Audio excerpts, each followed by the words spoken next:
Assalamualaikum warahmatullahi wabarakatuh. Apa kabar Ibu guru hebat semuanya? Perkenalkan kami calon guru penggerak angkatan 11 kelas 1.9 dengan anggota kelompok yang terdiri dari satu Ibu Dewi Hartati dari SD Negeri 01 Tigo Alua, Ibu Ermawasi dari SMK Negeri 1 Ampe Angke, Ibu Satria Murni dari SLB Baso, Ibu Betrieni dari SD Negeri 16 Kapeh, dan saya sendiri yaitu Reisi Anggraini dari SD Islam Rasuna Said Meninjau. Terima kasih kami ucapkan kepada Bapak Alfian Tarmizi SPDI selaku fasilitator dan Ibu Rosni Erlinda sebagai pengajar praktik kami. Pada kesempatan ini kami ingin mempresentasikan modul 1.1 tentang kekuatan konteks sosiokultural yang sejalan dengan pemikiran Ki Hajar Dewantara. Tujuan pembelajaran kita kali ini adalah bahwa calon guru penggerak mampu menemukanali nilai-nilai luhur kearifan lokal budaya asal yang relevan untuk memperkuat karakter murid sebagai individu sekaligus sebagai anggota masyarakat. Pada pertemuan kita terdahulu, kita sudah membahas tentang bahan diskusi kita yang pertama, tentang apa saja kekuatan sosiokultural di daerah kita yang sejalan dengan pemikiran Ki Hajar Dewantara. Bahan diskusi yang kedua adalah bagaimana pemikiran Ki Hajar Dewantara dapat dikontekstualkan sesuaikan dengan nilai-nilai luhur kearifan budaya daerah asal yang relevan yang menjadi penguatan karakter murid sebagai individu sekaligus sebagai anggota masyarakat pada konteks lokal sosial budaya di daerah kita. Dan yang ketiga adalah menyepakati satu kekuatan pemikiran Ki Hajar Dewantara yang menebalkan laku murid di kelas atau sekolah sesuai dengan konteks lokal sosial budaya di daerah kita yang dapat kita terapkan.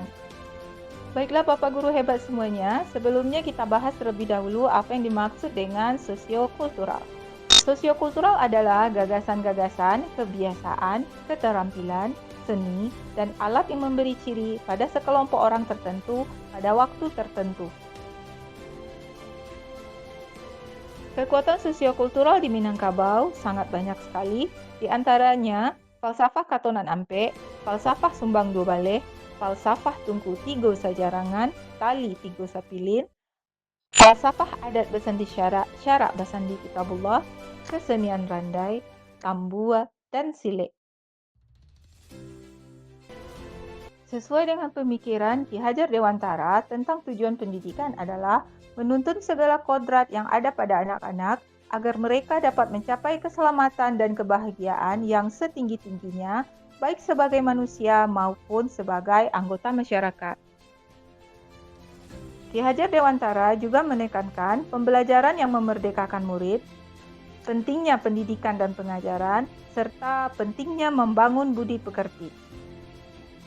Bapak Guru hebat semuanya, dari sekian banyak kekuatan sosiokultural yang ada di Minangkabau, kami dari kelompok 2 menitik beratkan kepada satu falsafah yaitu Kato Nan Ampe. Kato Nan Ampe adalah kearifan Minangkabau dalam etika komunikasi, adab bersikap dan berbicara berdasarkan lawan bicara di Minangkabau.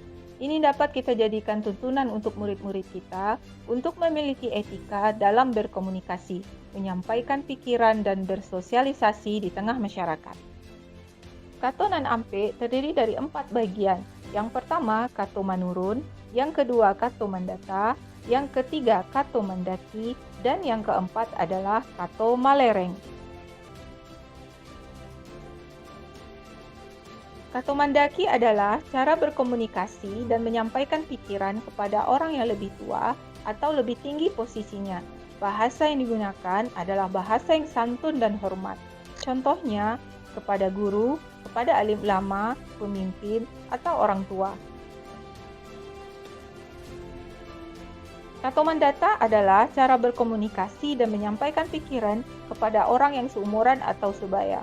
Walaupun tidak seformal Kato Mandaki, namun tetap menjunjung tinggi etika dalam berkomunikasi, saling menghargai, dan saling menghormati. Contohnya, ketika kita berbicara dengan rekan kerja atau siswa dengan teman sebayanya. Kata menurun adalah cara berkomunikasi dan menyampaikan pikiran kepada orang yang lebih muda. Bahasanya harus mengayomi, memberikan contoh, santun, dan sopan.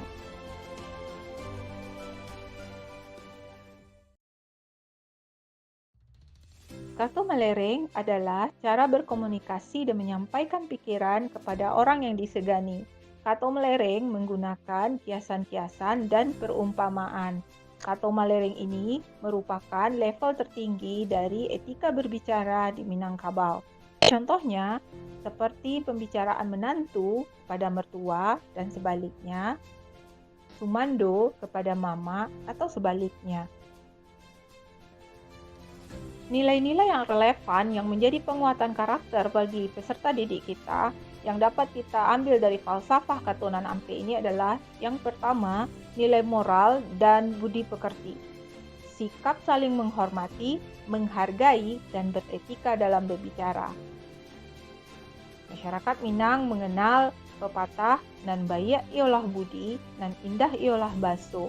Jadi, seseorang dikatakan berbudi baik itu apabila baik budi pekertinya dan baik cara berbicaranya. Yang kedua adalah nilai kekeluargaan. Memiliki kemampuan berkomunikasi yang baik, sopan, santun, sehingga tercipta hubungan yang harmonis di dalam masyarakat.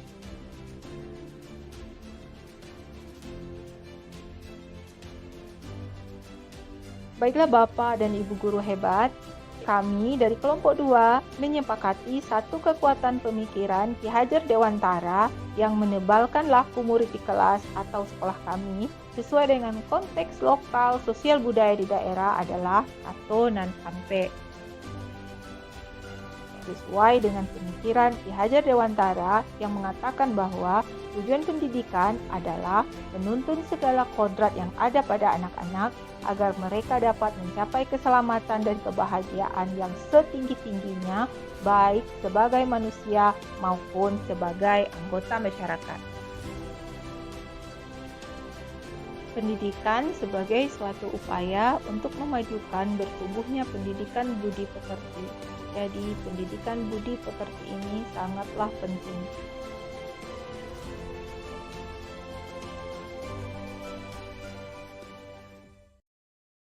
Katunan Ampe bukan sekedar aturan berbicara, melainkan suatu panduan yang baik dalam berkehidupan sosial.